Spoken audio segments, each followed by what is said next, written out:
ವಸ್ತ್ರೋದಿತವರ್ಮಣಾ ಪದಮಿದಂ ಯಾಯನ್ಮದಂಗಂತರಃ ಮನ್ಮಂತ್ರಂ ಜಪ ಶಾಸ್ತ್ರ ಸಂಪದಮತೋ ದಾಸ್ಯಾಮಿ ಭಾಗ್ಯೈ ಸಹ ತತ್ವಾನ್ಯಪಿ ಬೋಧಯಾಮಿ ತದನು ಪ್ರಾಪ್ಯೋ ಮದಂಗ್ರಿರ್ಭವೇತ್ ಇತ್ಯಾಘೋಷಯತೀವ ಯಕ್ಷರಚಯೈಃ ಸಂವಾದಿಪತ್ರಂ ಭಜೇ.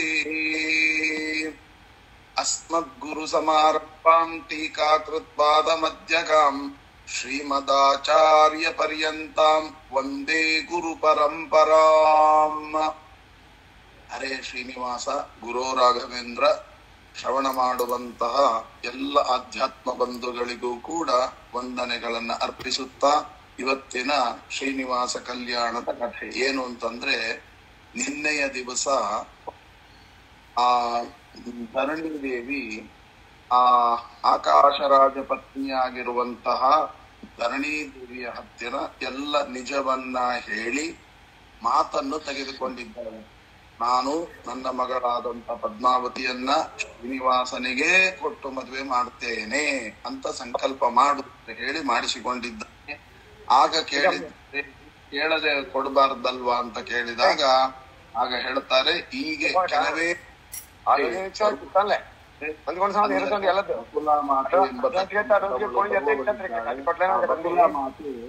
ಕೇಳ್ತಾಳೆ. ಆ ಬಕುಲ ಮಾತೆ ಬಂದು ಮಗಳನ್ನ ಕೊಡಿ ಅಂತ ಕೇಳ್ತಾರೆ. ಆವಾಗ ನೀವು ಮರು ಮಾತನಾಡದೆ ಕೊಡಿ ಅಂತ ಕೇಳಿದಾಗ ಆಯಿತು ಅಂತ ಹೇಳಿದ್ದಾರೆ.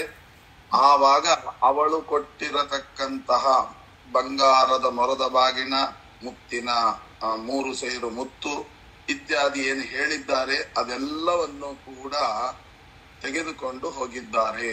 ಹೇಗೆ ಅಂತ ಕೇಳಿದಾಗ, ಇತ್ಯುಕ್ತ್ವಾ ಸಾ ಜಗಾಮಾಸು ನಿಜಧಾಮ ಭೃಜಂಗನಾ ಸಾಪಿತಾಂ ಬಾಡಮಿತ್ಯುಕ್ತ್ವಾ ನಿರ್ಜಗಾಮ ಪುರಾದ್ಬಹಿಃ. ಅದನ್ನ ಹೊರಗೆ ಹೊರಟಾಗ ಹೇಗಿದ್ಲು ಅದನ್ನ ವರ್ಣನೆ ಮಾಡ್ತಾರೆ. ಕಕ್ಷೆ ಬದ್ವಾಸು ತಂ ರಾಜನ್, ಸೊಂಟದಲ್ಲಿ ಮಗುವನ್ನ ಇಟ್ಟುಕೊಂಡಿದ್ದಾಳೆ. ಸ್ವರ್ಣ ಸೂರ್ಪಂ ಸುಗುಲ್ಮಕಂ ಜಗಾಮೋತ್ತರಂ ಅಭ್ಯೇತ್ಯ ಪುಲಿಂದಾಮಿತಿಲೇಶ್ವರ. ಅಲ್ಲಿಂದ ಟೊಂಕಕ್ಕೆ ಮಗುವನ್ನ ಕಟ್ಟಿಕೊಂಡಿದ್ದಾಳೆ. ಚಿನ್ನದ ಮೊರವನ್ನ ಹಾಗೂ ಬಿದಿರಿನ ಬುಟ್ಟಿನ ತಲೆಯಲ್ಲಿಟ್ಟುಕೊಂಡಿದ್ದಾಳೆ. ಉತ್ತರಾಭಿಮುಖವಾಗಿ ಹೊರಟಿದ್ದಾಳೆ. ಅಂದರೆ ಏನರ್ಥ ಅಂದ್ರೆ ನೋಡಿ, ಟೊಂಕದಲ್ಲಿ ಮಗುವನ್ನ ಇಟ್ಟುಕೊಂಡಿದ್ದಾಳೆ ಅಂತಂದ್ರೆ, ಟೊಂಕದಲ್ಲಿ ಮಗುವನ್ನ ಯಾಕೆ ಇಟ್ಟುಕೊಂಡಿದ್ದಾಳೆ? ಆ ಮಗು ಎಲ್ಲಿಂದ ಬಂತೋ ಅದೇ ಜಾಗದಲ್ಲೇ ಇಟ್ಟಿದ್ದಾಳೆ ಅಂತ ಅರ್ಥ. ಮಗು ಎಲ್ಲಿಂದ ಬಂತು? ಬ್ರಹ್ಮದೇವರು ಹೊಕ್ಕಳಿಂದ ಬಂದದ್ದು. ಆ ಸೊಂಟ ಎಲ್ಲಿದೆ? ಹೊಕ್ಕಳಿನ ಸಮೀಪದಲ್ಲಿದೆ. ಹಾಗಾಗಿ ನೀನು ಬಂದದ್ದು ಹೊಕ್ಕಳಿನಿಂದ, ಹಾಗಾಗಿ ನಿನ್ನನ್ನ ಅಲ್ಲೇ ಇಡ್ತೇನೆ ಅಂತ ಬ್ರಹ್ಮದೇವರನ್ನ ಎಲ್ಲಿಂದ ಹುಟ್ಟಿದ್ರೋ ಆ ಜಾಗದಲ್ಲಿ ಇಟ್ರು ಅಂತ ಅರ್ಥ. ಬ್ರಹ್ಮದೇವರೇ ತಾನೆ ಮಗು, ಆದ್ದರಿಂದ ಟೊಂಕದಲ್ಲಿ ಕಟ್ಟಿಕೊಂಡದ್ದು. ಇವತ್ತಿಗೂ ಕೂಡ ಹೆಣ್ಣು ಮಕ್ಕಳು ಮಗುವನ್ನ ಟೊಂಕದಲ್ಲಿ ಇಟ್ಕೊಂತಾರಲ್ಲ, ಆಗ ಏನ್ ಅನುಸಂಧಾನ ಅಂದ್ರೆ, ಪರಮಾತ್ಮ ಬ್ರಹ್ಮದೇವರನ್ನ ಹೊಕ್ಕಳಿನಿಂದ ಸೃಷ್ಟಿ ಮಾಡಿದ. ಇಡೀ ಜಗತ್ತಿನಲ್ಲಿ ಮೊದಲ ಮಗು ಅಂತಂದ್ರೆ ಬ್ರಹ್ಮದೇವರು. ಹಾಗಾಗಿ ಆ ಬ್ರಹ್ಮದೇವರು ಬಂದ ಜಾಗದ ಸಮೀಪದಲ್ಲಿರುವ ಜಾಗವೇ ಸೊಂಟ. ಹಾಗಾಗಿ ಪ್ರತಿಯೊಬ್ಬ ಹೆಣ್ಣು ಮಕ್ಕಳಿಗೂ ಇದು ಮೊದಲ ಶಿಶು ಬಂದ ಜಾಗ ಎಂಬ ಅನುಸಂಧಾನ. ಅಂದ್ರೆ ಪ್ರತಿಯೊಂದು ಶಿಶುವಿನ ಒಳಗೂ ಬ್ರಹ್ಮದೇವರಿದ್ದಾರೆ ಎಂಬ ಅನುಸಂಧಾನ ಪ್ರತಿಯೊಂದು ತಾಯಿಯಂದರಿಗೂ ಬರಬೇಕು ಅಂತ ತಿಳಿದುಕೊಂಡೇ ಅದು ಸೊಂಟದಲ್ಲಿಡುವ ಸಂಪ್ರದಾಯ ಬೆಳೆದುಕೊಂಡು ಬಂದಿದೆ. ಹೀಗೆ ಈ ಚಿಂತನೆಯನ್ನು ಮಾಡಿಕೊಂಡು ಹೋಗ್ಬೇಕಂತೆ. ಅಂದ್ರೆ ಬ್ರಹ್ಮದೇವರು ಸೊಂಟದಿಂದ ಬಂದ್ರು ಅಂತನ್ನುವಂತಹ ಚಿಂತನೆಯನ್ನ ಮಾಡಿಕೊಂಡು ಹೋಗ್ಬೇಕು. ಆಮೇಲೆ ಸ್ವರ್ಣ ಸೂರ್ಪಂ ಸುಗುಲ್ಮಕಂ, ಆ ಸ್ವರ್ಣದ ಮೊರ ಇತ್ತಲ್ಲ, ಆ ಮೊರವನ್ನ ಏನ್ ಮಾಡಿದ್ರು? ತಲೆಯ ಮೇಲೆ ಇಟ್ಕೊಂಡ್ರು. ಸುವರ್ಣ ಅಂದ್ರೆ ಏನು? ಒಳ್ಳೆಯ ಮಾತುಗಳು. ಅಂದ್ರೆ ಯಾವಾಗಲೂ ಬ್ರಹ್ಮದೇವ ಅಂತ ಕೊಂಡು ಬ್ರಹ್ಮದೇವರು ಹೇಳಿದ ಶಾಸ್ತ್ರ ಅಂದ್ರೆ ಸರ್ವಮೂಲ ಗ್ರಂಥ. ಸುವರ್ಣ ಅಂದ್ರೆ ಒಳ್ಳೆಯ ಮಾತು, ಅಂದ್ರೆ ಶಾಸ್ತ್ರದ ಮಾತುಗಳನ್ನ ತಲೆಯಲ್ಲಿ ಸದಾ ಇಟ್ಟುಕೊಂಡಿರ್ಬೇಕು ಅಂತ ಅರ್ಥ. ಅದನ್ನ ತಲೆ ಮೇಲೆ ಇಟ್ಟುಕೊಂಡು ಏನ್ ಮಾಡಿದ್ಲು, ಆ ಉತ್ತರ ಅಭಿಮುಖಂ ಕೃತ್ವ ಉತ್ತರ ಜಗಂ ಉತ್ತರೋ ಅಭ್ಯೇತ ಪುಲಿಂದ ಮಿಥಿಲೇಶ್ವರ, ಕೊನೆಗೆ ಉತ್ತರ ದಿಕ್ಕಿಗೆ ಅಭಿಮುಖವಾಗಿ ಹೋದ್ರು ಅಂತರ್ಥ. ಯಾಕೆ ಅಂದ್ರೆ ಯಾವಾಗಲೂ ಶಾಸ್ತ್ರವನ್ನ ಯಾರು ತಲೆಯಲ್ಲಿಟ್ಟುಕೊಳ್ತಾರೆ ಅವರಿಗೆ ಉತ್ತರಾಭಿಮುಖವಾಗಿ ಹೋಗಬೇಕು ಅಂತ, ಯಾವತ್ತಿಗೂ ಹಾಗೆ ಅಂತೆ.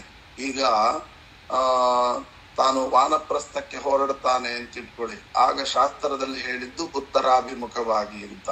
ಇನ್ನು ತೀರ್ಥಯಾತ್ರೆಗೆ ಹೋಗ್ತಾನೆ ಅಂತ ಇಟ್ಕೊಳ್ಳಿ, ಉತ್ತರಾಭಿಮುಖವಾಗಿಯೇ ಹೊರಡಬೇಕು ಅಂತ. ಯಾವುದೇ ಒಂದು ಶುಭ ಕಾರ್ಯಗಳಿಗೆ ಹೊರಡಬೇಕಾದ್ರೆ ಉತ್ತರಾಭಿಮುಖವಾಗಿ ಹೊರಟ್ರೆ ಉತ್ತರೋತ್ತರಂ ಬಲೀಯ, ಆಗ ಯಾವುದರಿಂದ ನಮಗೆ ಶ್ರೇಯಸ್ಸಾಗತ್ತೆ, ಏಳಿಗೆಯಾಗತ್ತೆ, ಅಭಿವೃದ್ಧಿ ಆಗತ್ತೆ, ಅದು ಪ್ರಾಪ್ತಿಯಾಗಬೇಕಾದ್ರೆ ಉತ್ತರಕ್ಕೆ ಮುಖ ಮಾಡಿ ಹೊರಡಬೇಕಂತೆ. ಬೇರೆ ಯಾವುದಾದ್ರೂ ದಿಕ್ಕಿಗೆ ಹೋಗುವ ಪ್ರಸಂಗಗಳಿದ್ದರೆ ನೀವೇನ್ ಮಾಡ್ಬೇಕು ಅಂತಂದ್ರೆ ಮೊದಲು ಒಂದು ಚೂರು ದೂರ ಉತ್ತರ ದಿಕ್ಕಿಗೆ ಹೋಗ್ಬೇಕು, ಆಮೇಲೆ ಬೇರೆ ಕಡೆ ತಿರುಗಬೇಕು. ಅಂತೂ ಉತ್ತರ ದಿಕ್ಕಿಗೆ ಅಷ್ಟು ಶ್ರೇಯಸ್ಸನ್ನ ಹೇಳಿದ್ದಾರೆ. ಒಂದು. ಎರಡನೆಯದು, ಯಾರದಾದ್ರೂ ಮನೆಗೆ ಹೋಗಿರ್ತೇವೆ, ಅವರಿಗೆ ಏಳಿಗೆಯನ್ನು ನಾವು ಬಯಸಿರ್ತೇವೆ. ಆಗ ಅವರ ಮನೆಯಿಂದ ಹೊರಡುವ ವ್ಯಕ್ತಿ ಉತ್ತರ ದಿಕ್ಕಿಗೆ ಮುಖ ಮಾಡಿ ಹೊರಗೆ ಬಂದರೆ ಆಗ ಅವನ ಮನೆಗೆ ಏಳಿಗೆಯಾಗತ್ತೆ ಅಂತನ್ನುವಂತಹದ್ದು ಬಹಳ ಮುಖ್ಯವಾದ ಮಾತಿದು. ಹಾಗಾಗಿ ಉತ್ತರ ದಿಕ್ಕಿಗೆ ಮುಖ ಮಾಡಿಕೊಂಡು ಹೊರಗೆ ಬರಬೇಕು, ಬಂದರೆ ಆಗ ಅವನ ಮನೆ ಏಳಿಗೆಯಾಗುತ್ತೆ ಅಂತನ್ನುವಂತಹದ್ದು ಶಾಸ್ತ್ರದಲ್ಲಿ ಹೇಳಿರ್ತಕ್ಕಂಥ ಮಾತು. ಇದೆಲ್ಲವನ್ನು ಜಗತ್ತಿಗೆ ಸಂದೇಶವನ್ನ ಕೊಡೋದಕ್ಕೋಸ್ಕರ ಪರಮಾತ್ಮ ತಾನು ಉತ್ತರ ದಿಕ್ಕಿಗೆ ಮುಖ ಮಾಡಿ ಹೊರಟ. ಪುಲಿಂದಿನ್ಯಾಂ ಗತಾಯಾಂತು ಧರಣಿ ಬಾಷ್ಪಲೋಚನ, ಆಗ ಅವಳು ಏನ್ ಮಾಡಿದ್ದಾಳೆ, ಕಣ್ಣೀರು ಹಾಕಿದ್ದಾಳೆ. ಕೊರಬಂಜಿ ಹೋದ ಮೇಲೆ ಆ ಧರಣಿ ದೇವಿಗೆ ಕಣ್ಣೀರು ಸುರಿಸುತ್ತಾ ಪದ್ಮಾವತಿಯ ಮನೆಗೆ ಬಂದಿದ್ದಾಳೆ. ನಿನ್ನ ಮನಸ್ಸಿನಲ್ಲಿ ಏನಿದೆ, ಕಿಂಚ ಕಾರ್ಯ ಅಕಾರ್ಯಂಚ, ಏನಾದ್ರೂ ನಡೆಯಬಾರದ ನಡೆಯಿತಾ, ಯಾಕೆ ನೀನು ಹೀಗೆ ಮತ್ತೆ ಏನು ಮಾತನಾಡದೆ ಕೂತಿದ್ದೀಯಾ, ಅದನ್ನ ಹೇಳು, ನಿನ್ನ ಮನಸ್ಸಿನಲ್ಲಿ ಏನಿದೆ ಹೇಳಮ್ಮ ಅಂತ ಕೇಳಿಕೊಂಡಿದ್ದಾಳೆ ಧರಣಿದೇವಿ. ಆಗ ಪದ್ಮಾವತಿ ಉವಾಚ ಕಿಂ ವದಿಷ್ಯಾಮಿ ಹೇ ಮಾತಾ ಸೂತಿಕಾ ಸುಖಮಾಗತಂ ಅಥವಾ ಪುತ್ರಲಾಭಂ ವಾ ಪ್ರವದಾಮಿ ನ ನಿಗೂಢನಂ ನಾ ಕೃತ್ಯಂ ತಾದೃಶಂ ಕಿಂಚಿತ್ ಜಾತಂ ಕ್ವಾಪಿತು ಮೇವರೇ. ಅಂದ್ರೆ ಇಲ್ಲಿ ಏನಂದ್ರೆ ಕಿಂ ವದಿಷ್ಯಾಮಿ, ಸಾಮಾನ್ಯವಾಗಿ ಮಾತನಾಡುವಾಗ ಹೆಣ್ಣು ಮಕ್ಕಳು ಮಾತನಾಡುವ ಕ್ರಮವೇ ಹೀಗೆ ಅಂತ ನನಗೆ ಕಾಣುತ್ತದೆ. ಏನ್ ಹೇಳ್ತಾ ಇದ್ದಾರೆ, ಕಿಂ ವದಿಷ್ಯಾಮಿ ಏನಂತ ಹೇಳ್ಯಮ್ಮ, ಸೂತಿಕಾ ಸುಖಮಾಗತಂ, ಆದ್ರೂ ಗುಟ್ಟಾಗಿ ಹೇಳಬೇಕಾದ ದುಃಖ ಬಂದಿದೆ ಅಂತ ಹೇಳ, ಅಥವಾ ಗುಟ್ಟಾಗಿ ಮಗು ಹುಟ್ಟಿದೆ ಅಂತ ಹೇಳ, ಪುತ್ರ ಲಾಭಂ ವಾ ಏನೋ ಗುಟ್ಟಾಗಿ ಏನೇನೋ ಮಾಡ್ಕೊಂಡ್ಬಿಟ್ಟು ಮಕ್ಕಳು ಹುಟ್ಟಿದ್ರು ಅಂತ ಹೇಳ, ಅಥವಾ ಸೂತಿಕಾ ಸುಖಮಾಗತಂ ಅಂದ್ರೆ ಪ್ರಸವವಾಗಿದೆ ಅಂತ ಹೇಳ, ಅಥವಾ ಗಂಡು ಮಗು ಹುಟ್ಟಿದೆ ಅಂತ ಹೇಳ, ಅಥವಾ ಪ್ರವದಾಮಿ ನಿಗೂಢನಂ ನಾ ಕೃತ್ಯಂ ತಾದೃಶಂ, ಹಾಗಾದ್ರೆ ನಿನ್ನ ಮಗಳಮ್ಮ ನಾನು ಹಾಗೆಲ್ಲ ಮಾಡ್ಲಿಕ್ಕಾಗೋದಿಲ್ಲ, ನಿನ್ನ ಮಗಳಿಂದ ಇಂತಹ ಅಕೃತ್ಯ ಯಾವತ್ತೂ ನಡೆಯೋದಿಲ್ಲ, ಮುಚ್ಚುಮರೆ ಮಾಡುವ ಯಾವ ಕಾರ್ಯವನ್ನು ಮಾಡ್ಲಿಲ್ಲ ಅಂತ ಹೇಳಿದಾಗ ಆಗ್ತದೆ. ಹಾಗಾದ್ರೆ ಇವ್ರೇನ್ ತಪ್ಪು ಕಲ್ಪನೆ ಮಾಡಿಕೊಂಡ್ರೆ, ಇವಳೇನು ಈ ತರ ಹೇಳ್ತಾ ಇದ್ದಾಳಲ್ಲ ಅಂತನ್ನುವಂತಹ ಮಾತು. ಅಂದ್ರೆ ಇದರ ಅಭಿಪ್ರಾಯ ಏನು ಅಂತ ಕೇಳಿದಾಗ ಒಳಗಿನ ಅರ್ಥವನ್ನ ವ್ಯಾಖ್ಯಾನಕಾರರು ಬರೀತಾರೆ. ಹೇಗೆ ಹೇಳಮ್ಮ, ಯಾಕೆ ಅಂತಂದ್ರೆ ಸೂತಿಕಾ ಸುಖಮಾಗತಂ, ಗರ್ಭಿಣಿ ಆದೆ ಅಂತ ತಿಳ್ಕೊಂಡಿಯ, ಗರ್ಭಿಣಿ ಆಗಬೇಕು ಅಂದ್ರೆ ಆ ಪರಮಾತ್ಮನ ಜೊತೆಗೆ ನನಗೆ ವಿವಾಹವಾಗಬೇಕು, ಪರಮಾತ್ಮನ ಜೊತೆಗೆ ನನಗೆ ವಿವಾಹವಾದರೆ ನಾನು ಸೂತಿಕಾ ಸುಖಮಾಗತಂ ಅಂದ್ರೆ ಸೃಷ್ಟಿಯ ಪ್ರಾರಂಭ ಅಂತ ಅರ್ಥ. ಸೂತಿಕಾ ಸುಖಮಾಗತಂ ಅಂದ್ರೆ ಪ್ರಸವ ಆಗಬೇಕು ಅಂದ್ರೆ ಸೃಷ್ಟಿಯ ಪ್ರಾರಂಭ ಅಂತ ಅರ್ಥ. ಅದರಲ್ಲಿಯೂ ಕೂಡ ಮಗನನ್ನ ಪಡೆದೆ ಅಂತ ತಿಳ್ಕೊಂಡಿದೀಯಾ ಅಂತ ಕೇಳಿದ್ರೆ ಬ್ರಹ್ಮದೇವರನ್ನ ಮಗನನ್ನಾಗಿ ಪಡೆಯುವಂತಹದ್ದು ಅಂತ. ಆಗ ಇಲ್ಲಿ ಪ್ರಶ್ನೆ, ಅವಳು ಹೇಳ್ತಾಳೆ ನಾನು ಹಾಗೆ ಮಾಡ್ಲಿಲ್ಲಮ್ಮ, ನಾನು ಮಗನನ್ನ ಪಡಿಲಿಲ್ಲ ಅಂದ್ರು. ಯಾಕೆ ಮಗನನ್ನ ಪಡಿಲಿಲ್ಲ ಅಂದ್ರೆ ಅದನ್ನ ದಾಸರಾಯರ ಮಾತಿನಲ್ಲಿ ಈ ಅರ್ಥವನ್ನ ತಿಳ್ಕೊಳ್ಬೇಕು. ಏನು ಅಂದ್ರೆ ತನ್ನ ಮಡದಿಯ ಚೊಕ್ಕತನ ಹೋಗುವುದೆಂಬ ಭಯದಿಂದ ಹೊಕ್ಕುಳಲ್ಲಿ ಮಕ್ಕಳನ್ನ ಪಡೆದ. ನೋಡಿ, ಹಾಗಾದ್ರೆ ಏನೋ ಮಗನನ್ನ ಪಡೆದೆ ಅಂತ ನೀ ಹೇಳ್ತೀಯ? ಇಲ್ಲ. ಯಾಕೆ? ನನ್ನ ಸ್ವಾಮಿ ನನ್ನ ಚೊಕ್ಕತನ ಹೋಗಿ ಬಿಡ್ತದೆ ಅಂತ ತಿಳಿದುಕೊಂಡು ಹೊಕ್ಕಳಿನಿಂದಲೇನೆ ಕಮಲವನ್ನ ಸೃಷ್ಟಿ ಮಾಡಿ ಆ ಕಮಲದಿಂದ ಬ್ರಹ್ಮದೇವರೆಂಬ ಮಗನನ್ನ ಪಡೆದಾಗಿದೆ. ಇನ್ನು ನನಗೆ ಆ ಮಗನನ್ನ ಪಡೆಯುವ ಭಾಗ್ಯ ಎಲ್ಲಿದೆ? ಆಗಿಲ್ಲ ಅಂತರ್ಥ. ಸೂತಿಕಾ ಸುಖಮಾಗತಂ ಅಂದ್ರೆ ಸೃಷ್ಟಿಯ ಕಾರ್ಯ ಇನ್ನೂ ಪ್ರಾರಂಭವಾಗಿಲ್ಲ. ಅಥವಾ ಪುತ್ರ ಲಾಭಂ ವಾ ಪ್ರದಾಮಿ, ಮಗನನ್ನ ಪಡೆದೆ ಅಂತ ಹೇಳೋಣವೇ? ಅದೂ ಇಲ್ಲ, ಅವನೇ ಮಾಡ್ಕೊಂಡ್ಬಿಟ್ಟ. ಏನೋ ತನ್ನ ಹೊಕ್ಕಳಿಂದ ತಾನೇ ಪಡೆದುಕೊಂಡು ಬಿಟ್ಟ. ಇತಿ ನಿಗೂಢನಂ, ಇದೆಲ್ಲ ಗುಹ್ಯಮ್ಮ, ಇದನ್ನೆಲ್ಲ ನಿನಗೆ ಹೇಳಲಿಕ್ಕಾಗತ್ತಾ? ನಾ ಕೃತ್ಯಂ ತಾದೃಶಂ ಕಿಂಚಿತ್ ಜಾತಂ ಕ್ವಾಪಿ ನಮೇವರೇ, ನೀನ್ ತಿಳ್ಕೊಂಡಾಗಿ ಏನೂ ನಡೆದಿಲ್ಲ ಅಂತ ಈ ರೀತಿಯಾಗಿ ಶಾಸ್ತ್ರೀಯ ಮಾತುಗಳನ್ನ ಹೇಳ್ತಾ ಇದ್ದಾಳೆ. ಕಾಂಕ್ಷಾ ಸಂಪ್ರತಿತ ಮಧ್ಯ ವಕ್ತುಂ ಶಕ್ನೋಮಿ ನ ಸ್ವಯಂ ತಥಾಪಿ ತತ್ ಪ್ರವಕ್ಷ್ಯಾಮಿ ಮಾತೃತ್ವಾತ್ ಶೃಣುಭಾಮಿನಿ.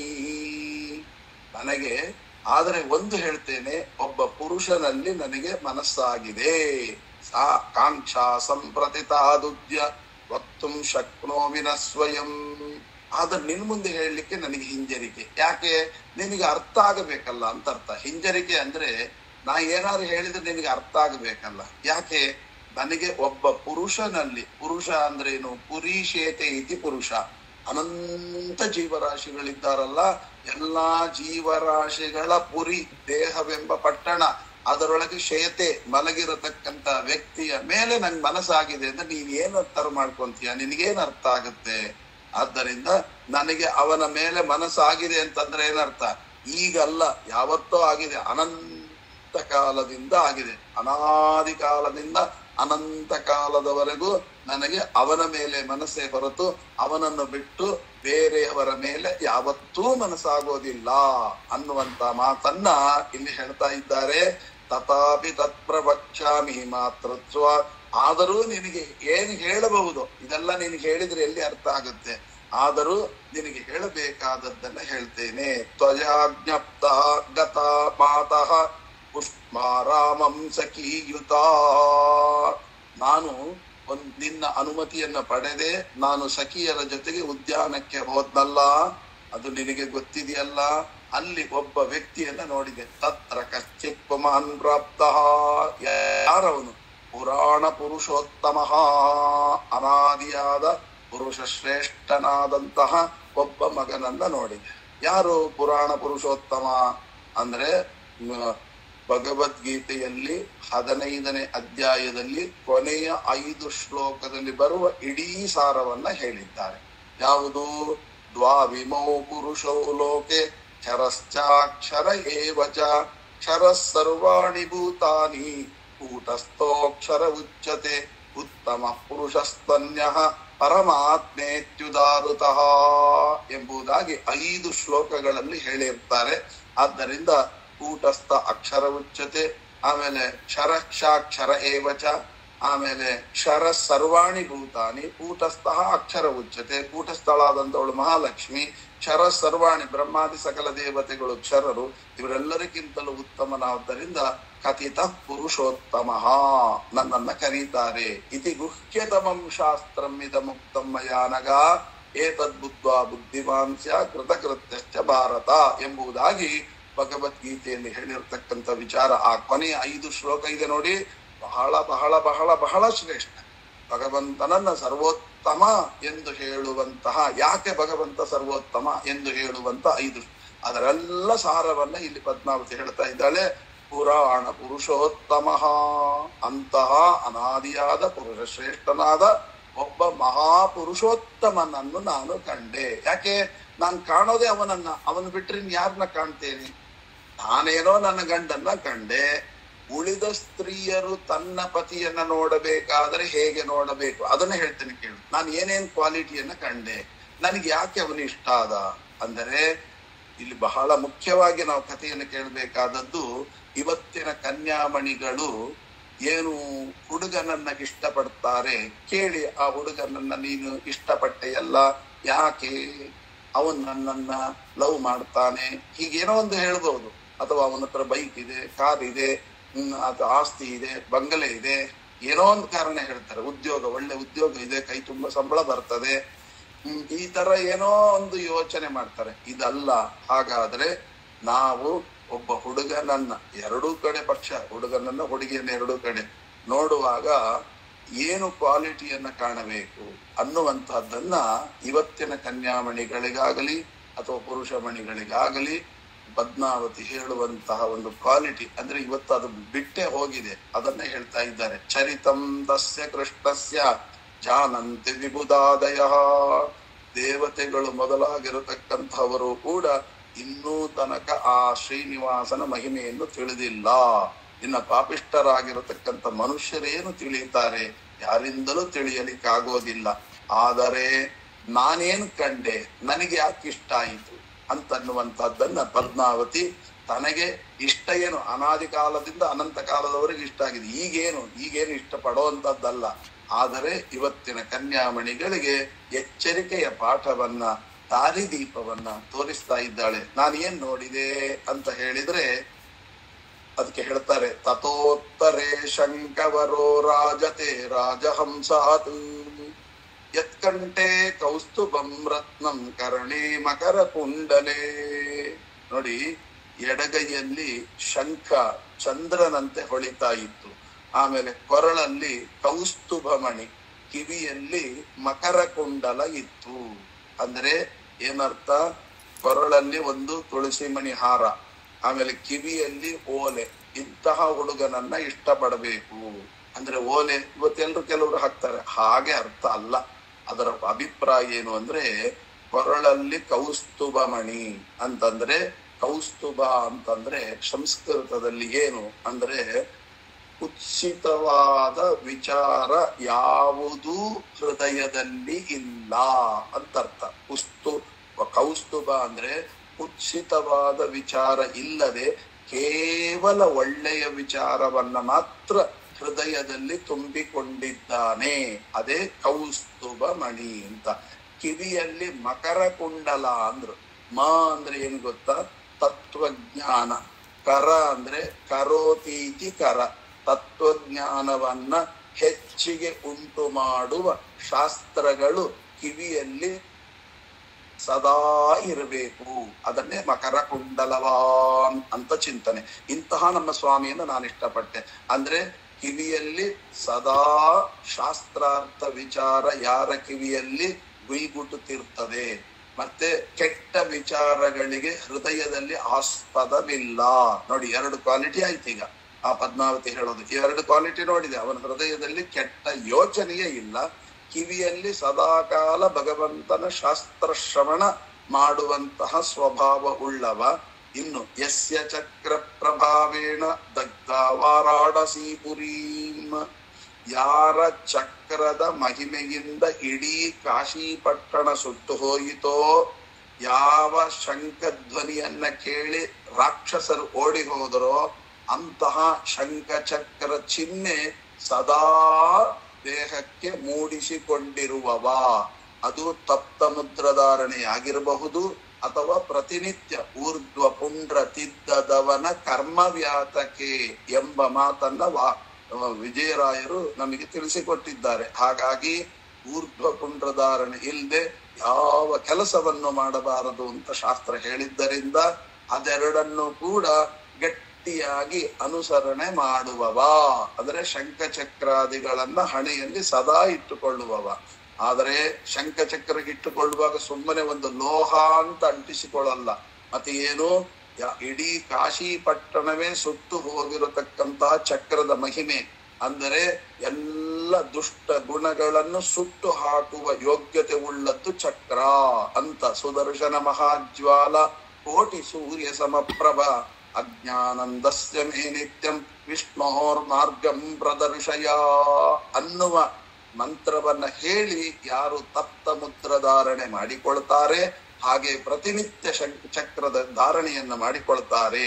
ಹಾಗೆ ಶಂಖದ ಧ್ವನಿಯನ್ನ ಕೇಳಿ ವಿದ್ರಾವಂತ್ಯಾಸುರಾದಯ, ರಾಕ್ಷಸರು ಯಾವ ಶಂಖದ ಧ್ವನಿಯನ್ನ ಕೇಳಿ ಪಾಂಚಜನ್ಯ ಎಂಬತಕ್ಕಂತಹ ಶಂಖದ ಧ್ವನಿಯನ್ನ ಕೇಳಿ ಎಲ್ಲ ರಾಕ್ಷಸರು ದಿಕ್ಕಾಪಾಲಾಗಿ ಓಡಿ ಹೋದರೋ ಅದನ್ನ ಹೇಳ. ಪಾಂಚಜನ್ಯ ನಿಜದ್ವಾನ ಧ್ವಸ್ತ ಪಾತಕ ಸಂಚಯ ಪಾಹಿಮನ್ ಪಾಪಿಮನ್ ಘೋರಂ ಸಂಸಾರ ಅನ್ನವ ಸಾಗರಾತ್ ಎಂಬ ಮಂತ್ರವನ್ನ ಹೇಳಿಕೊಂಡು ತಪ್ತ ಶಂಕವನ್ನ ಧಾರಣೆ ಮಾಡಿಕೊಂಡು ಪ್ರತಿನಿತ್ಯ ಅದನ್ನ ಹಣೆಯಲ್ಲಿ ಹಚ್ಚಿಕೊಳ್ತಾನೆ.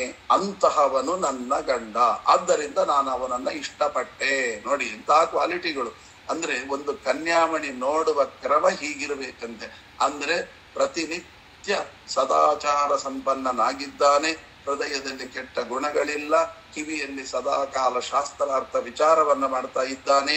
ಅಷ್ಟೇ ಅಲ್ಲ, ಇನ್ನೆಂತವನು ತದ್ಭಕ್ತಂ ಲಕ್ಷಣಂ ವಕ್ಷೆ ಶೃಣು ಮಾತ ಸವಿಸ್ತರಂ ವೇದಶಾಸ್ತ್ರ ಪರಾಗೇಚ ಏಚ ಧರ್ಮವ್ರತೆ ಪರಾಹ. ಅಷ್ಟೇ ಅಲ್ಲಮ್ಮ, ಅವನಲ್ಲಿ ನಾನು ಕಂಡ ಗುಣ ಯಾವುದು ಅಂದ್ರೆ ವೇದಶಾಸ್ತ್ರ ಪರಾಗೇಚ, ವೇದಶಾಸ್ತ್ರಗಳನ್ನು ಬಿಟ್ಟು ಮುಂದಿನ ಹೆಜ್ಜೆ ಇಡುವವನಲ್ಲ. ಆದ್ದರಿಂದ ನಾನು ಅವನನ್ನ ಇಷ್ಟಪಟ್ಟೆ. ಅಷ್ಟೇ ಅಲ್ಲ, ಧರ್ಮವ್ರತೆ ಪರಾಹ, ಸದಾಕಾಲ ಧರ್ಮಾಚರಣೆಯಲ್ಲೇ ತನ್ನನ್ನ ತಾನು ತೊಡಗಿಸಿಕೊಳ್ಳುವವ, ಆದ್ದರಿಂದ ನಾನು ಇಷ್ಟಪಟ್ಟೆ. ಆಮೇಲೆ ವೇದೋಕ್ತಂ ಕರ್ಮ ಕುರುವಂತಿ ತಾನು ಭಕ್ತಾನು ವಿದ್ಯೆ ವೈಷ್ಣವಾನ್. ಏನೇ ಕರ್ಮ ಮಾಡ್ಲಿ, ಯಾಕ್ರಿ ಹೀಗ್ ಮಾಡಿದ್ರಿ ಅಂತ ಕೇಳಿ, ವೇದದಲ್ಲಿ ಹೇಳಿದೆ ಆದ್ದರಿಂದ.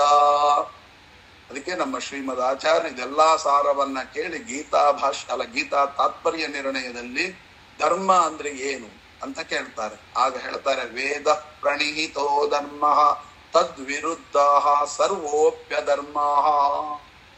ಅಂದ್ರೆ ವೇದದಲ್ಲಿ ಏನು ಹೇಳಿದ್ದಾರೆ ಅದು ನಿಜವಾದ ಧರ್ಮ, ವೇದಕ್ಕೆ ವಿರುದ್ಧವಾದದ್ದೇನಿದೆ ಅದೆಲ್ಲವೂ ಅಧರ್ಮ ಎಂಬುದಾಗಿ ಶ್ರೀಮದ್ ಆಚಾರ್ಯ ಹೇಳ್ತಾರೆ. ಹಾಗಾಗಿ ಇನ್ನೂ ಒಂದು ಮಾತನ್ನ ಹೇಳ್ತಾರೆ ಶ್ರೀಮದ್ ಆಚಾರ್ಯರು, ಏನು ಅಂದ್ರೆ ಸ್ವವಿಹಿತ ವೃತ್ಯ ಭಕ್ತ್ಯ ಭಗವದಾರಾಧನಮೇವ ಪರಮೋ ಧರ್ಮ. ನೋಡಿ, ಇದು ಎಲ್ಲರಿಗೂ, ಒಂದು ಜಾತಿಗೆ ಸೀಮಿತ ಅಲ್ಲ ಈ ಧರ್ಮ ಅನ್ನುವಂತಹದ್ದು. ಎಲ್ಲ ಮನುಕುಲಕ್ಕೆ ಇಷ್ಟವಾಗುವಂತ ಶಬ್ದವನ್ನ ಶ್ರೀಮದ್ ಆಚಾರ್ಯ ಹೇಳ್ತಾರೆ. ಏನು? ಸ್ವವಿಹಿತ ವೃತ್ಯ. ನಿಮಗೆ ಯಾವುದು ವಿಹಿತವೋ, ದೇವರು ನಿಮಗೆ ಯಾವ ಕರ್ಮವನ್ನ ವಿಹಿತಗೊಳಿಸಿದ್ದಾನೋ ಅಂತಹ ಕರ್ಮವನ್ನ, ಸ್ವವಿಹಿತ ವೃತ್ಯ, ಆ ಕರ್ಮವನ್ನ ನಿಮ್ಮ ಕೆಲಸ, ನಿಮ್ಗೆ ವೈಶ್ಯರಿಗೆ ವ್ಯಾಪಾರ ಆಗಿರ್ಬಹುದು ಅಥವಾ ಕೆಲಸ ಮಾಡಿರ್ಬಹುದು, ಕ್ಷತ್ರಿಯರಿಗೆ ದೇಶ ರಕ್ಷಣೆ ಆಗಿರ್ಬಹುದು, ಯಾವುದೇ ಕೆಲಸ, ದೇವರು ಒಂದು ಕೆಲಸವನ್ನು ನಮಗೆ ಒಂದು ಮನುಷ್ಯ ಜಾತಿಯಲ್ಲಿ ಹುಟ್ಟಿಸಿದ ಮೇಲೆ ನಮಗೊಂದು ಕೆಲಸ ಅಂತ ನಿಗದಿಪಡಿಸಿದ್ದಾನೆ ನಮ್ಮ ದೇವರು. ಆ ಕೆಲಸವನ್ನೇ ಭಕ್ತಿಯಿಂದ ಭಗವದ್ ಆರಾಧನಂ ಅಂದ್ರೆ ಇದು ಭಗವಂತನ ಪೂಜೆ. ನನ್ನ ಕರ್ಮವನ್ನ ನಾನು ನಿಷ್ಠೆಯಿಂದ ಭಕ್ತಿಯಿಂದ ಮಾಡಿದರೆ ಅದೇ ಭಗವಂತನ ಪೂಜೆ ಎಂಬ ಅನುಸಂಧಾನದಿಂದ ಯಾರು ತಮ್ಮ ತಮ್ಮ ಕರ್ಮಗಳನ್ನ ಮಾಡ್ತಾರೋ ಅದೇ ಧರ್ಮ. ಅದಕ್ಕೆ ಆಂಗ್ಲ ಭಾಷೆಯಲ್ಲಿ ಹೇಳ್ತಾರೆ ವರ್ಕ್ ಈಸ್ ವರ್ಷಿಪ್ ಅಂತ. ಅಂದ್ರೆ ಏನು? ನಾವು ಮಾಡುವ ಕೆಲಸವನ್ನ ಶ್ರದ್ಧೆಯಿಂದ ಭಕ್ತಿಯಿಂದ ಅದೇ ಭಗವಂತನ ಪೂಜೆ ಅಂತ ತಿಳಿದುಕೊಂಡು ಮಾಡಿದರೆ ಅದೇ ನಿಜವಾದ ಧರ್ಮ ಅಂತ ಗೀತಾ ತಾತ್ಪರ್ಯ ನಿರ್ಣಯದಲ್ಲಿ ಶ್ರೀಮದ್ ಆಚಾರ್ಯರು ಹೇಳಿದಂತ ಮಾತು. ಅದನ್ನೆಲ್ಲವನ್ನು ಇಲ್ಲಿ ಇಟ್ಟುಕೊಂಡಾಗ ಅವಳು ಹೇಳ್ತಾಳೆ, ಇಂತಹ ವೇದಶಾಸ್ತ್ರ ಪರಾಯಣ, ಶಾಸ್ತ್ರಗಳ ವಿಚಾರವನ್ನ ನಿತ್ಯದಲ್ಲಿ ಮಾಡುವವ, ಅಷ್ಟೇ ಅಲ್ಲ ಧರ್ಮ ಪರಾಯಣ, ಧರ್ಮದಲ್ಲಿ ಒಳ್ಳೆಯ ಆಸಕ್ತಿ ಉಳ್ಳತಕ್ಕಂತಹವ. ಅಷ್ಟೇ ಅಲ್ಲಮ್ಮ, ಇಲ್ಲೆಂತವನು ನನ್ನ ಗಂಡ, ಯಾಕೆ ನಾನು ಇಷ್ಟಪಟ್ಟೆ ಅವನನ್ನ ಅಂತ ಕೇಳಿದಾಗ, ತಂದೆ ತಾಯಿಗಳ ಸೇವಾ ವ್ರತ ತತ್ಪರರಾಗಿದ್ದಾರೆ, ಆದ್ದರಿಂದ. ಅದ್ಭುತವಾದ ಮಾತು ವೇದ. ಅದಕ್ಕೆ ಹೇಳ್ತಾರೆ ಪಿತೃ ಮಾತೃ ವ್ರತೆ ಸ್ಥಿತಾಹ, ತನ್ನ ತಂದೆ ತಾಯಿಗಳನ್ನ ದೇವರಂತೆ ಪೂಜಿಸುವವ. ಅದು ನನಗೆ ತುಂಬಾ ಇಷ್ಟ ಆಯಿತಮ್ಮ. ಯಾರು ಹೇಳ್ತಾರೆ? ಇವತ್ತಿನ ಕನ್ಯಾಮಣಿಗಳ ಬಾಯಿಂದ ಬರುತ್ತಾ? ಇವತ್ತು ಕೇಳಿದ್ರೆ ರಾಹುಕೇತುಗಳು ಮನೆಯಲ್ಲಿದ್ದಾರಾ ಅಂತ ಕೇಳುವಂತದ್ದು. ಕಿವಿಯಾರೆ ಕೇಳಿದ್ರು, ಕಣ್ಣಾರೆ ಕಂಡಂತ ದೃಶ್ಯಗಳಿದೆಲ್ಲ. ಯಾರೋ ಮಾತನಾಡ್ಲಿಕ್ಕೆ ಇವತ್ತು ಹುಡುಗಿ ನೋಡ್ಲಿಕ್ಕೆ ಬರ್ತಾರೆ, ಬನ್ನಿ ಆಚಾರ್ಯ ಅಂತ. ನಾನು ಅವ್ರ ಮನೆಗೆ ಹೋದ್ರೆ ಅವ್ರು ಕೇಳಿ ಪ್ರಶ್ನೆ, ರಾಹುಕೇತುಗಳು ಮನೆಯಲ್ಲಿ ಇರ್ತಾರ ಅಂತ ಇಷ್ಟು ಧೈರ್ಯದಿಂದ ಕೇಳ್ತಾರೆ ಅಂದ್ರೆ ಎಂತಹ ಜಾತಿಗೆಟ್ಟಿರ್ಬೇಕು. ಬಹಳ ಮನಸ್ಸಿಗೆ ನೋವಾದಂತ ವಿಚಾರವನ್ನು ನಾನು ಹೇಳ್ತಾ ಇದ್ದೇನೆ. ಅದಕ್ಕೆ ನೋಡಿ, ಪದ್ಮಾವತಿ ಹೇಳುವಂತಹ ಮಾತು ಏನು ಅಂದ್ರೆ, ನಾ ಸತ್ಯಂ ವದತೆ ಏತು ಪಿತೃ ಮಾತೃ ವ್ರತೆ ಸ್ಥಿತಾಹ, ಅಂದ್ರೆ ತಂದೆ ತಾಯಿಗಳ ಸೇವಾ ವ್ರತ ತತ್ಪರನಾಗಿದ್ದಾನೆ, ಆದ್ದರಿಂದ ನನಗೆ ಅವನು ಇಷ್ಟ ಆದ. ಅದ್ಭುತವಾದ ಕ್ವಾಲಿಟಿ, ಇದರಲ್ಲಿ ತುಂಬಾ ವಿಚಾರ ಮಾಡಬೇಕಾದದ್ದು. ಅಷ್ಟೇ ಅಲ್ಲ, ಮತ್ತೇನು, ವೇದೋಕ್ತಂ ಕರ್ಮ ಕುರುವಂತಿ ತಾನ ಭಕ್ತಾನ ವಿದ್ಧಿ ವೈಷ್ಣವಾನ್ ಶಂಖ ಚಕ್ರಾಂಕಿತ ಏಚ ಊರ್ಧ್ವ ಪುಂಡ್ರಧರಾಶ್ಚಯೇ. ಒಂದು ದಿನ ಊರ್ಧ್ವ ಪುಂಡ್ರ ಧಾರಣೆ ಇಲ್ಲದೆ ಯಾವ ಕೆಲಸ ಮಾಡುವವನಲ್ಲ. ಅಷ್ಟೇ ಅಲ್ಲ, ವೈಷ್ಣವರನ್ನೆಲ್ಲ ತನ್ನ ಭಕ್ತರು ಅಂತ ತಿಳ್ಕೊಂಡ್ಬಿಟ್ಟಿದ್ದಾನೆ. ವೈಷ್ಣವರನ್ನ ಕಂಡ್ರೆ ಪಂಚಪ್ರಾಣ, ವೈಷ್ಣವರ ಮೇಲೆ ಯಾವತ್ತೂ ದ್ವೇಷ ಇಲ್ಲದಿದ್ದವ ನನ್ನ ಗಂಡ. ಬಹಳ ಮುಖ್ಯವಾದದ್ದು. ಅದಕ್ಕೆ ದೇವರ ಪೂಜೆಯಲ್ಲಿ ಹೇಳುವಾಗ ನಾವು ಹೇಳ್ತೇವೆ, ವೈಷ್ಣವ ದ್ವೇಷ ಹೇತುನ್ಮೇ ಭಸ್ಮಸಾತ್ ಕುರು ಮಾಧವ. ಹೇಳ್ತೇವೆ ಅಷ್ಟೇ, ಮತ್ತೆ ಮಾಡೋದೇನು? ವೈಷ್ಣವರ ದ್ವೇಷ ಯಾಕೆ ಬೇಕು? ವೈಷ್ಣವರು ಯಾವ ಹುತ್ತದಲ್ಲಿ ಯಾವ ಹಾವು ಇರುತ್ತೆ ಅಂತ ಹೇಳಲಿಕ್ಕೆ ಬರೋದಿಲ್ಲ. ಆದ್ದರಿಂದ ಜೀವನದಲ್ಲಿ ಒಂದು ವ್ರತವನ್ನು ಬೆಳೆಸ್ಕೊಳ್ಳಿ, ವೈಷ್ಣವರ ದ್ವೇಷ ನಮಗೆ ಬೇಡ ಅಂತ ಗಟ್ಟಿ ಮನಸ್ಸು ಮಾಡ್ಕೊಂಡ್ಬಿಟ್ರೆ ಬಹಳ ಉತ್ತಮವಾದ ಪಕ್ಷ. ಹಾಗಾಗಿ ಅದನ್ನು ಹೇಳ್ತಾರೆ ವೈಷ್ಣವಾನ್ ಅಲ್ಲ, ಅದಕ್ಕೆ ಹೇಳ್ತಾರೆ ತಾನು ಭಕ್ತಾನು ವಿದ್ಧಿ ವೈಷ್ಣವಾನ್. ಅಂತಹ ವೈಷ್ಣವರನ್ನ ಪ್ರೀತಿ ಮಾಡುವ, ವೈಷ್ಣವರನ್ನ ಕಂಡ್ರೆ ಪ್ರಾಣ ಬಿಡ್ತಾನೆ. ಆದ್ದರಿಂದ ನನಗೆ ಅವನು ಇಷ್ಟ ಆದನು. ಇದು ಏನ್ ಬೇಕು? ಇದಕ್ಕಿಂತ ದೊಡ್ಡ ಕ್ವಾಲಿಟಿ ಏನಿದೆ ಹೇಳಿ? ಇದನ್ನ ಇಷ್ಟಪಡಬೇಕು ಅಂತ. ಆಗ ನಂದಿನಿ ವಚನಂ ಶ್ರುತ್ವ. ನೋಡಿ, ನಂದಿನಿ ಅಂದ್ರ ನೋಡಿ, ಮಗಳ ಮಾತನ್ನ ಕೇಳಿ ಅಂತ ಹೇಳಿಲ್ಲ, ಸುತಾಯಾಹ ವಚನಂ ದೃಷ್ಟ ಅಂತ ಹೇಳ್ಬಹುದಾಗಿತ್ತು. ಹಾಗೆ ಹೇಳಿಲ್ಲ, ನಂದಿನಿ ವಚನಂ ದೃಷ್ಟ. ನಂದಿನಿ ಅಂದ್ರೆ ಏನ್ ಗೊತ್ತಾ? ಇಷ್ಟು ಹೊತ್ತು ಅವಳು ಏನು ಕ್ವಾಲಿಟಿಯನ್ನ ಹೇಳಿದ್ದಾಳೆ ಅದೆಲ್ಲವೂ ಆನಂದಕ್ಕೆ ಕಾರಣವಾಗುವ ವಿಷಯಗಳು. ಅಂತಹ ಆನಂದಕ್ಕೆ ಕಾರಣವಾಗುವ ವಿಷಯಗಳನ್ನ ತಲೆಯಲ್ಲಿ ತುಂಬಿಕೊಂಡವಳು, ನಿಜವಾದ ಆನಂದಕ್ಕೆ ಕಾರಣವಾಗಿರತಕ್ಕಂಥ ವಿಷಯಗಳನ್ನ ತಿಳ್ಕೊಂಡವಳು. ಈ ವಿಷಯವನ್ನ ಯಾರು ಜೀವನದಲ್ಲಿ ಅಳವಡಿಸಿಕೊಳ್ತಾರೆ ಅವರು ಕೂಡ ನಂದಿನಿ. ಅಂದ್ರೇನು? ಸಾಯುವ ತನಕ ಆನಂದದಿಂದಲೇ ಜೀವನ ಮಾಡುವ ಕ್ವಾಲಿಟಿ ಉಳ್ಳವರು ಅಂತ ಅರ್ಥ.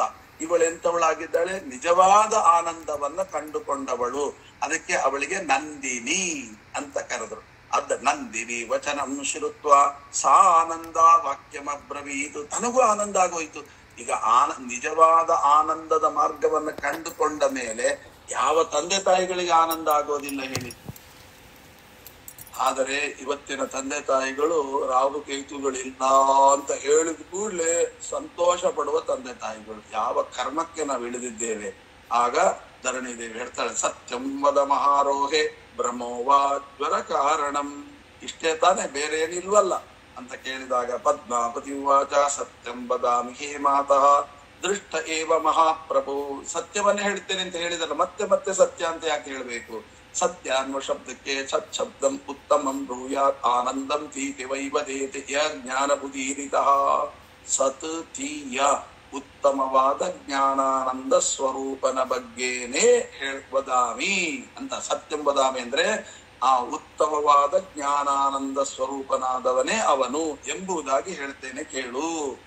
ಮಹಾಪ್ರಭು, ಆದ್ದರಿಂದ ಅವನು ಮಹಾಪ್ರಭು ಆಗಿದ್ದಾನೆ. ತದ್ದರ್ಶನಾದಿಯಮೇದ್ಯ ಜಾಯತೆ ದೇಹ ಶೋಷಣಂ. ಅವನಿಲ್ದೆ ಇದ್ರೆ ನನಗೆ ದೇಹ ಶೋಷಣೆ ಆಗುತ್ತೆ. ಅವನನ್ನ ಆದಷ್ಟು ಬೇಗ ಅವನ ಜೊತೆಗೆ ಮದುವೆ ಮಾಡು ಅಂತ. ಆಗ ಶತಾನಂದರು ಹೇಳ್ತಾ ಇದ್ದಾರೆ, ಸಾಂತ್ವಯಿತ್ವ ಸುತಾಂ ಭದ್ರಾಂ ಭದ್ರಾ ಪವನಮಪ್ಯಗಾತು. ಆವಾಗ ಶತಾನಂದರು ಜನಕರಾಜನಿಗೆ, ಮಹಾರಾಜ, ಪದ್ಮಾವತಿಯ ಮಾತನ್ನ ಕೇಳಿದಂತಹ ಧರಣೀದೇವಿ ಪರಮಾನಂದವನ್ನ ಹೊಂದಿದ್ದಾಳೆ. ನೋಡಪ್ಪ, ನಿನ್ನ ಮಗಳು, ನೀನೇನು ಚಿಂತೆ ಮಾಡಬೇಡ, ನಿನ್ನ ಇಷ್ಟದಂತೆ ಮಾಡ್ತೇನೆ ಅಂತ ಹೇಳಿ ಅಡಿಗೆಯನ್ನು ಪೂರೈಸಲಿಕ್ಕೆ ಮಗಳ ಕೋಣೆಯಿಂದ ಅಡಿಗೆ ಮನೆಗೆ ಹೋದ್ಲು ಧರಣೀದೇವಿ. ಆಮೇಲೆ ಪುತ್ರಂಗ ಶೋಷಣಂ ಸಂಕ್ಷುಬ್ಧಂ ಕ್ಷುದ್ರ ಸಂತಾಪ ಸಂಯುತಂ ಅವದತ್ ಸ್ವಪತಿಂ ಪ್ರಾಪ್ಯ ಪುತ್ರ ಕಾಯ ವಿಶೋಷಣಂ. ಎಲ್ಲವನ್ನು ಕೂಡ ತನ್ನ ಗಂಡನಿಗೆ ಎಲ್ಲ ವಿಷಯವನ್ನ ಹೇಳಿದ್ದಾಳೆ. ಆಕಾಶರಾಜ ಕೂಡ ನೋಡಿ ಎಂತಹವನು.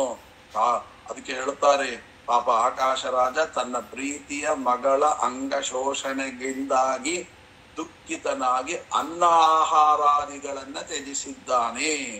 ಆಗ ಚಿಂತಾ ಮಗ್ನನಾಗಿ ಬಿಟ್ಟಿದ್ದಾನೆ, ಕೊರಗುತ್ತಾ ಇದ್ದಾನೆ. ಆಗ ಇಲ್ಲೊಂದು ಪ್ರಶ್ನೆ ಬರುತ್ತೆ, ಏನು ನೋಡಿ, ಯಾರು ಅನ್ನ ಆಹಾರಾದಿಗಳನ್ನ ತ್ಯಾಗ ಮಾಡುವ ವ್ರತವನ್ನ ಹಿಡಿತಾರೆ. ಅಂದರೆ ಏಕಾದಶಂತಹ ದೊಡ್ಡ ವ್ರತ. ಆಗ ಆ ವ್ರತದ ಫಲ ಏನು ಸಿಗುತ್ತೆ ನೋಡಿ. ಇವನು ಉಪವಾಸ ಇದ್ದ, ಎಂತ ವಿಷಯವನ್ನ ಕೇಳಿದ, ತನ್ನ ಮಗಳು ಜಗತ್ತಿಗೆ ಒಡೆಯನಾಗಿರತಕ್ಕಂಥ ಶ್ರೀನಿವಾಸನ ಕೈಯನ್ನ ಹಿಡಿತಾಳೆ. ಎಂತ ಮಂಗಲವಾದ ಮಾತು, ಎಂತ ಲಕ್ಷ್ಮಿ ಪರಮಾತ್ಮನ ಜೊತೆಗೆ ಸೇರಿದಳು ಅನ್ನೋದೇ ಒಂದು ದೊಡ್ಡ ಶಾಸ್ತ್ರ. ಇಂತಹ ಶಾಸ್ತ್ರದ ಜ್ಞಾನ ಆಯಿತು ಯಾವುದರಿಂದ? ಅನ್ನ ಆಹಾರಾದಿಗಳನ್ನ ತ್ಯಾಗ ಮಾಡಿದ ವ್ರತದಿಂದ. ಅದು ಯಾವ ವ್ರತ?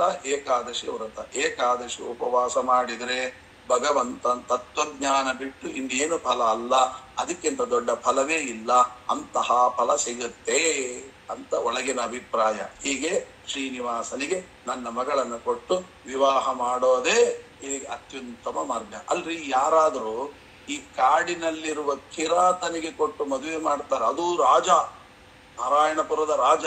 ಇಂತಹ ರಾಜ ತನ್ನ ಮಗಳನ್ನ ಕಾಡಿನಲ್ಲಿರುವ ಕಿರಾತಕನಿಗೆ ಕೊಟ್ಟು ಮದುವೆ ಮಾಡ್ತಾನೆ ಅಂತ ಮನಸ್ಸು ಮಾಡ್ಲಿಕ್ಕೆ ಸಾಧ್ಯ ಉಂಟಾ? ಹಾಗಾದ್ರೆ ನಿಜವಾಗಿಯೂ ಕಾಡಿನಲ್ಲಿರುವಂತಹ ಕಿರಾತಕನೇ ಸರ್ವಶ್ರೇಷ್ಠ. ಆದರೆ ಯಾರಿಗ್ ಕೊಡ್ತಾ ಇದ್ದೀರಿ ನಿಮ್ಮ ಮಗಳನ್ನ ಅಂತ ಕೇಳಿದ್ರೆ, ಕಾಡಿನಲ್ಲಿ ಒಬ್ಬ ಕಿರಾತಕ ಇದ್ದಲ್ಲ ಅವನಿಗೆ ಕೊಡ್ತೀನಿ ಅಂತಂದ್ರೆ ಎಲ್ರು ನಗುತ್ತಾರೆ. ಆದರೆ ಯಾರಾದ್ರೂ ಕೇಳಿದ್ರೆ ನಾನು ಏನು ಉತ್ತರ ಕೊಡೋದು ಅಂತ ಭಯಪಟ್ಟೇ ಕೊಡದಿರುವ ಸಂಭವ ಉಂಟು. ಆದರೆ ಈ ಆಕಾಶ ರಾಜ ಇಷ್ಟು ದೊಡ್ಡ ರಾಜ, ಅವನು ಕೇಳೋರು ಇಡೀ ಜಗತ್ತೇ ಕೇಳುತ್ತೆ. ಆದರೂ ಕೂಡ ಕಾಡಿನಲ್ಲಿರುವಂತ ಕಿರಾತಕನಿಗೆ ತನ್ನ ಮಗಳನ್ನ ಕೊಟ್ಟು ಮದುವೆ ಮಾಡ್ತೇನೆ ಅಂತ ದೃಢ ಸಂಕಲ್ಪ ಹೇಗೆ ಬಂತು? ಯಾವ ಧೈರ್ಯದಿಂದ ಮಾಡಿದ?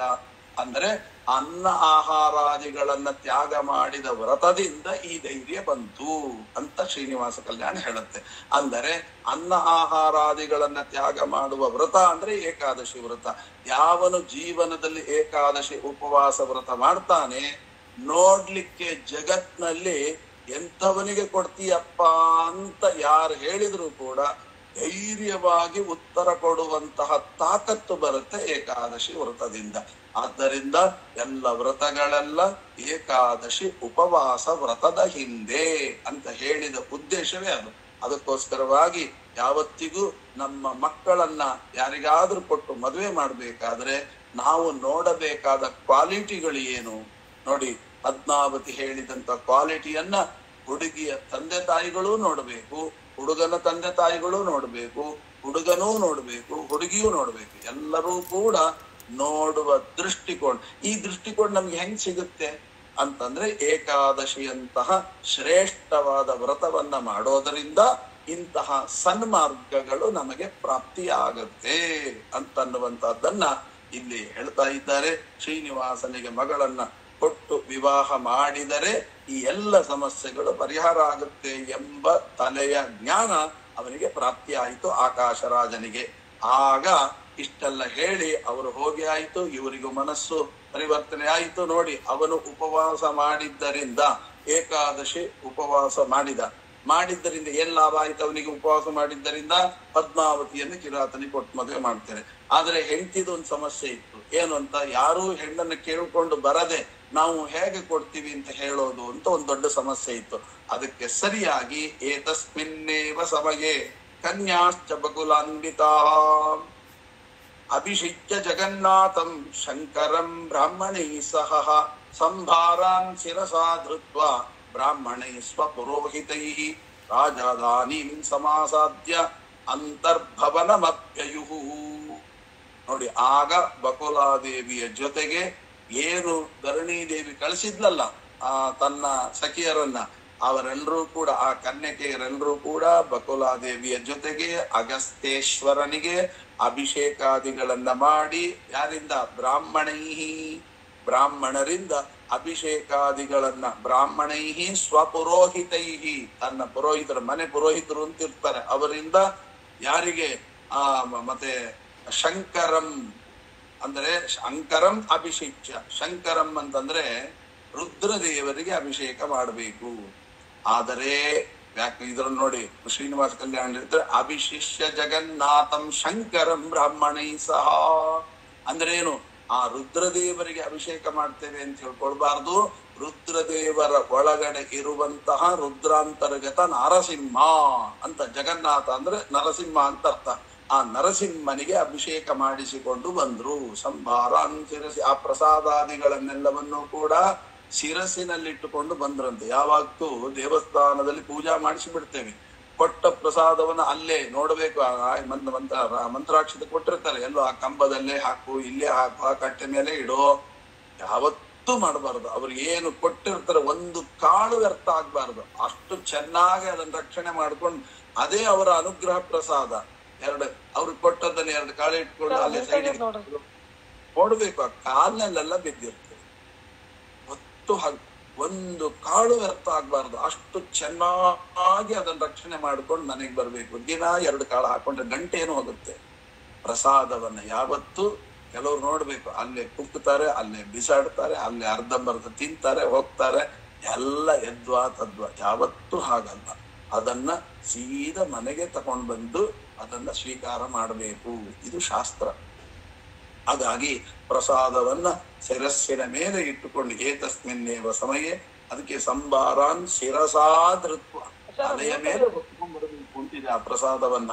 ಆಮೇಲೆ ಅದನ್ನ ಎಲ್ಲ ಮಾಡಿಸಿ ತಲೆ ಮೇಲೆ ಹೊತ್ಕೊಂಡು ಬಂದು ಬ್ರಾಹ್ಮಣರಿಂದ, ಪುರೋಹಿತರಿಂದ, ಬ್ರಾಹ್ಮಣರಿಂದ ಕೂಡಿಕೊಂಡು ಅರಮನೆಯನ್ನ ಸೇರಿ ರಾಣಿವಾಸಕ್ಕೆ ಬಂದಿದ್ದಾರೆ ಅಂತ. ಈ ರೀತಿಯಾಗಿ ಬಂದ ಮೇಲೆ ಮುಂದೆ ಏನಾಯಿತು ಅನ್ನುವಂತ ಮಾತನ್ನ ಮತ್ತೆ ನಾಳೆ ದಿವಸ ಸೇರಿದಾಗ ತಿಳಿದುಕೊಳ್ಳೋಣ ಅಂತ ಹೇಳ್ತಾ, ಅಯಂ ಶ್ಲೋಕಾಭಿಪ್ರಾಯ ಅಕ್ಷಯಂ ಕರ್ಮ ಯಸ್ಮಿನ್ ಪರೇ ಸ್ವರ್ಪಿತಂ ಪ್ರಕ್ಷಯಂ ಯಾಂತಿ ದುಃಖಾನಿ ಯನ್ನಾಮತಃ ಅಕ್ಷರೋ ಯೋಧರ ಸರ್ವದೈವಾಮೃತಃ ಕುಕ್ಷಿಗಂ ಯಸ್ಯ ವಿಶ್ವಂ ಸದಾ ಜಾತಿಕಂ ಪ್ರೇಣಯಾಮೋ ವಾಸುದೇವಂ ದೇವತಾ ಮಂಡಲ ಅಖಂಡ ಮಂಡಲಂ ಅಸ್ಮದ್ ಗುರುವಂತರ್ಗತ ರಾಘವೇಂದ್ರ ಗುರುವಂತರ್ಗತ ಭಾರತೀ ರಮಣ ಮುಖ್ಯ ಪ್ರಾಣಾಂತರ್ಗತ ಲಕ್ಷ್ಮೀ ವೆಂಕಟೇಶ್ವರ ಪಾದಾರವಿಂದದಲ್ಲಿ ನುಡಿ ಕುಸುಮಗಳನ್ನು ಅರ್ಪಿಸುತ್ತಾ ಶ್ರೀಕೃಷ್ಣಾರ್ಪಣಮಸ್ತು.